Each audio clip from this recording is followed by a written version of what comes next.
Sasa Yesu aliuvaa mwili.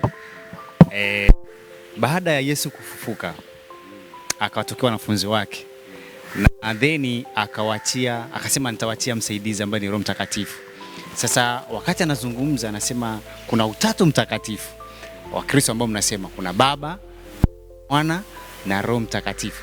Sasa nani Baba, nani Mwana na nani Roho Mtakatifu? Na kati ya hawa mkubwa ni nani?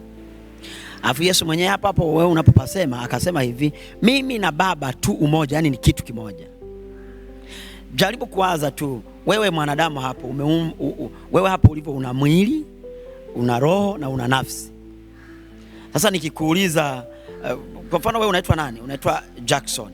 Nikikuuliza Jackson yuko wapi, unanionyesha nini? Unanionyesha Jackson yuko wapi? Umeshika kifua. Aya, nikikuuliza Jackson utashika kichwa, utashika mgongo, utashika nini? Lakini huyo ndiye Jackson? Kwa nini umeshika mikono ya Jackson? Kwa nini umeshika kichwa cha Jackson? Kwa nini unashika pua ya Jackson? Jackson yuko wapi? Sasa katika formation ya Mungu ni mmoja. Vile tu Jackson unakimbilia kushika kichwa kama ulivyofanya, lakini kweli kichwa sio Jackson. Jackson ni mtu wa ndani, lakini ambaye ana mwili. Yesu sasa katika utatu mtakatifu, ukamilifu wake ni Mungu Baba, Mungu Mwana, Mungu Roho Mtakatifu. Na that is God. Mungu Baba, Mungu Mwana, Mungu Roho Mtakatifu. Hizo ni ngazi tu za kiutendaji, lakini it is one. Sina nielewa mtu wa Mungu. Ni mmoja. Yani ni mfano wa uungu na sisi. Yani unajua pia Biblia inasema sisi ni miungu. Yani sisi tumeumbwa kwa mfano wa Mungu. Wewe mweusi hivyo umeumbwa kwa mfano wa Mungu. Tuwe taratibu. Hivi yule sister nyuma ya kamera ameumbwa kwa yule anafanana na Mungu. Maana Biblia inasema tumeumbwa na tunafanana. Anafanana na Mungu yule? Awe nijibu tu, anafanana na Mungu. Mimi hapa upe mara unataka kuelekea huko pap. Mimi ninafanana na Mungu. Lakini anasema tumeumbwa kwa mfano wa Mungu. Kama ndivyo Mungu ametuumba kwa mfano wake. Kwa hiyo sisi ndio tuna nafsi, mwili na roho. Lakini katika uumbaji wa Mungu kuna Mungu Mwana, Mungu Roho Mtakatifu na Mungu Baba. Na ni mmoja, huwezi kuwatenganisha. Na ndio maana Biblia inasema hivi, hapo mwanzo kulikuwako neno. Yohana 1:1. Hapo mwanzo kulikuwako neno. Naye neno alikuwa kwa Mungu. Naye neno alikuwa Mungu. Hebu waza kuona hiyo kitu. Na vyote vilifanyika kwa huyo. Na anasema ndani yake kulikuwa na uzima, na ule uzima ulikuwa nuru ya watu. Nuru ilikuwa inang'aa gizani na giza halikuiweza ile nuru. Wewe unasema Yesu tena anajitegemea sijui na Roho Mtakatifu anajitegemea sijui nini. Hapana. Kimsingi katika mambo haya sasa ya kiroho. Katika mambo ya kiroho ni magumu kueleweka kwa watu na yanawasumbua kweli.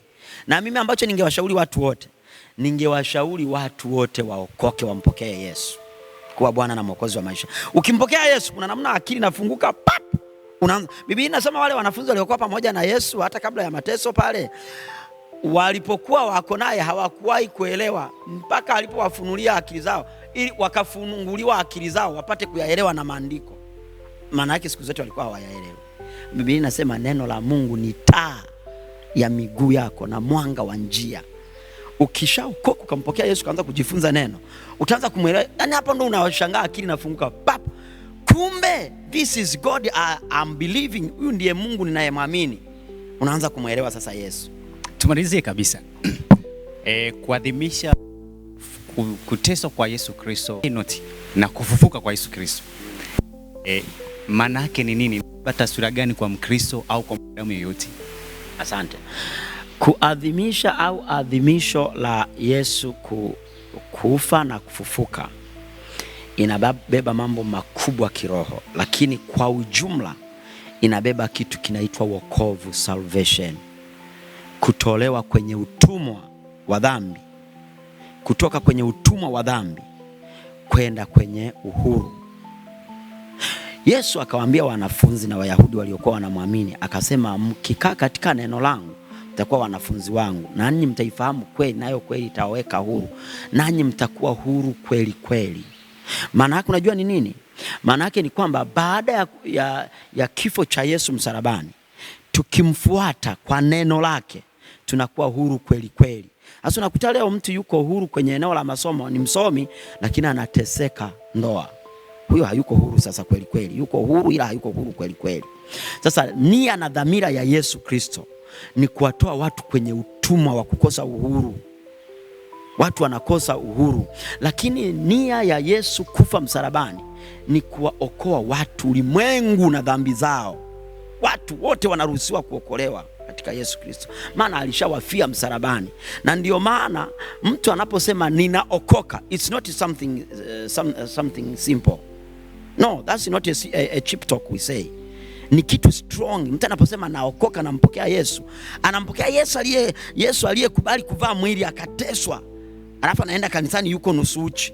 Huyu mtu unamuelewa wewe? Anampokea Yesu aliyekubali msalabani kuumia, kutemewa mate, kuvuliwa nguo hadharani, halafu anakuwa kanisani huku ana mchepuko kule. Huyu mtu huwezi haeleweki huyu mtu.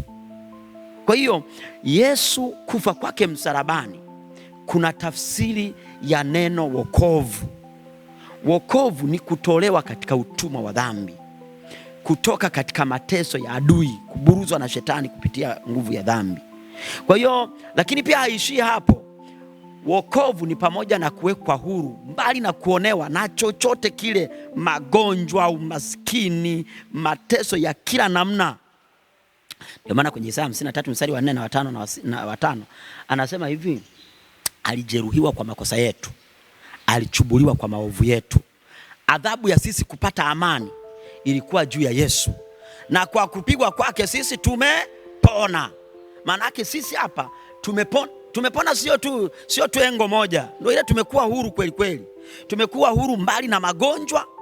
Ndio maana kwa mfano sisi hapa kanisani, mtu akiokoka, mimi namueleza ukweli. Kama memaanisha kuokoka, maanisha acha masiala. Na akimaanisha hata alikuwa na magonjwa kiasi gani, huyo amepona. Ni issue ya muda tu.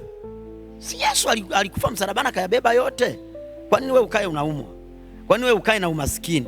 Unafanya mambo hayaendi, unaanza mwaka unaisha, ukifanya tathmini unalia machozi tu. Wakati machozi Yesu anasema alishayabeba msalabani. Wewe utalia kama Yesu alivyolia. Sasa unapolia ujue wewe una matatizo. Na Mungu hajashindwa kukusaidia, ni wewe umeshindwa kusimama kwenye nafasi yako. Umenielewa sasa mtumishi wa Bwana? Kwa ujumla, mateso ya Yesu, kifo cha Yesu, mauti ya Yesu, majaribu aliyoyapata, kuanzia kukamatwa, akaingia kwenye majaribu, akazikwa, alafu siku ya tatu akafufuka.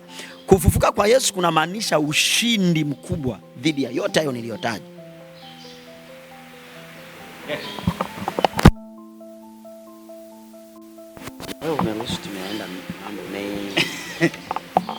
Kufa na kufufuka kwa Yesu Kristo tafsiri yake ni wokovu.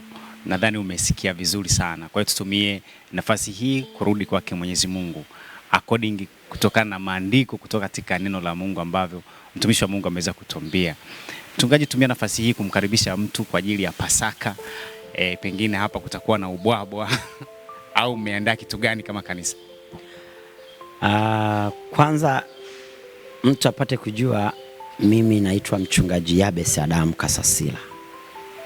Na mahali hapa tupo panaitwa PHM Revival Center, kituo cha uamsho.